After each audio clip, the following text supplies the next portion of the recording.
Hey guys, welcome back to the Northwest Geology Guy. My name's Scott, I'll be your host today, and we're going to talk today about megaquakes, deep quakes, and crustal quakes. Where they occur, how they occur, I'll do my best to explain it all to you. Now we'll start out with the subduction quake, and I'm sure most of you guys know what's pending here off our shore is the Cascadia subduction zone. The last time we had a quake on the subduction zone was 1700, about 9:30 at night, and that wreaked havoc up and down the whole Cascadia subduction zone. That was a full major rip and tsunami inland and traveled all the way over to Japan. And this here is the this is the Juan de Fuca plate subducting. And this is the lock zone and the area where the Cascadia ruptured the last time. But as it goes down, so it starts a steeper decline into the mantle. We get the deep quakes. The plate here, as it's starting to bend, sometimes it will fracture a little bit, and that will cause deep quakes to occur, which, when you feel them up here, they don't feel like deep quakes. They're pretty strong quakes, about magnitude 6.5, 6.8, and I think another one was 6.8. But that occurred in 1949, 1965, and 2001.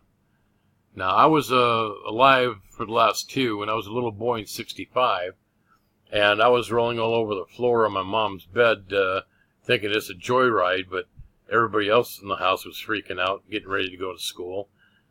But that caused extensive damage all up and down the I-5 corridor. It was pretty wide felt and really scary since 1949 was our last big one, and only my mom remembers that and my dad, but none of us kids do. But in the 2001 Nisqually quake, that was a 6.8 down here. It centered out just kind of east of Olympia, out in the water over here, and it just took off and shot straight up the Puget Sound and just wreaked havoc in Seattle.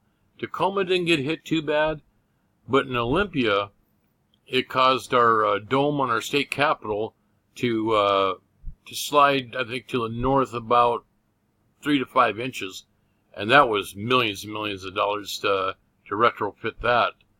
To keep it from falling over. But we have some really interesting crustal quakes. Now, of course, we talked about in 2 videos ago about the Seattle fault, and if you're interested in that, go back and take a look at it. I go pretty in depth on that, and that's only about 2 to 3 kilometers deep, and that can produce about magnitude 7 or thereabouts.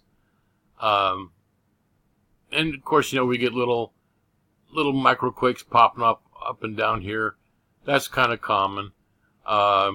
Nobody really feels them. Once in a blue moon, somebody will feel a minor quake somewhere.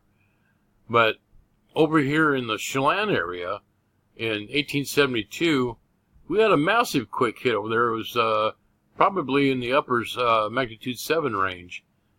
People were reporting down here in Olympia that their chimneys were cracking. We had windows shattered out in Vancouver, BC, and it wasn't very populated at that time. We had Seattle was there, Tacoma was there, in a much smaller presence, though. But that was a massive quake that eluded scientists for a couple hundred years. Almost a couple hundred years.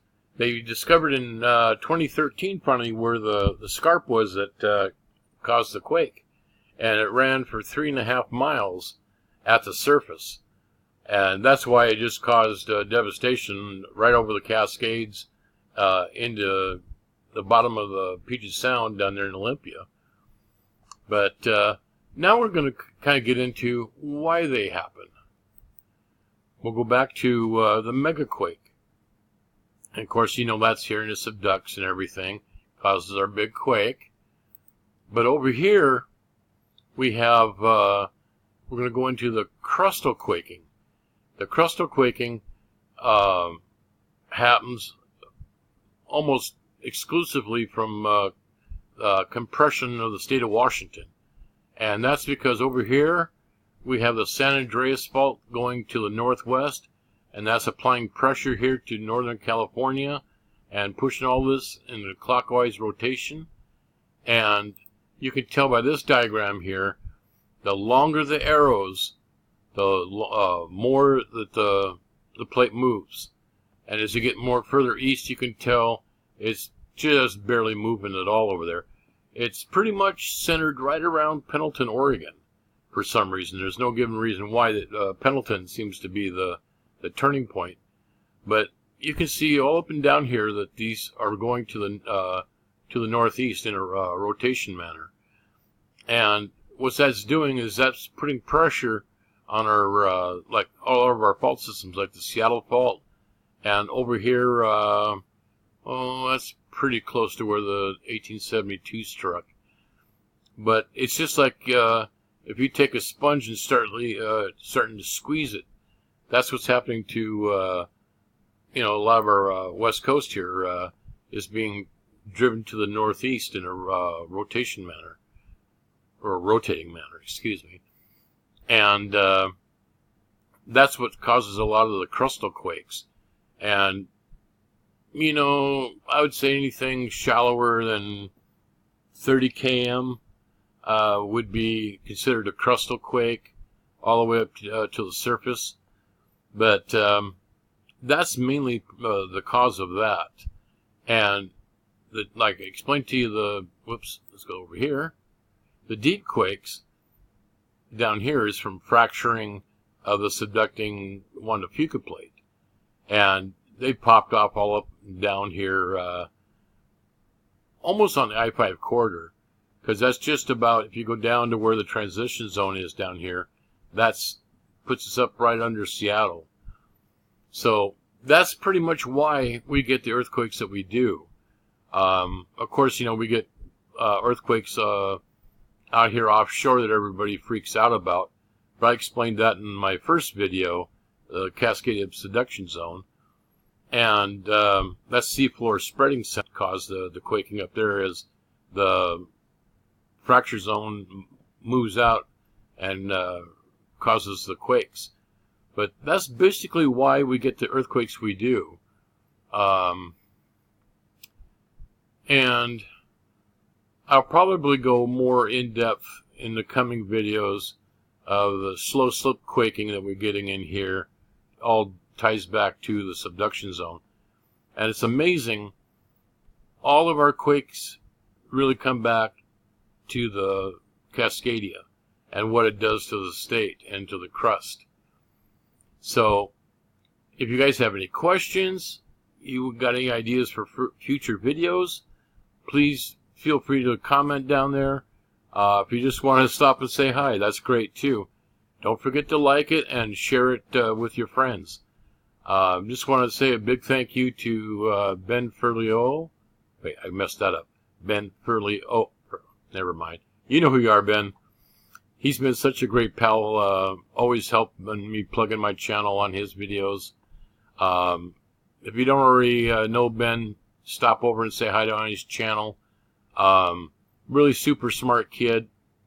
And one of my subscribers wanted us to get together and do a video together.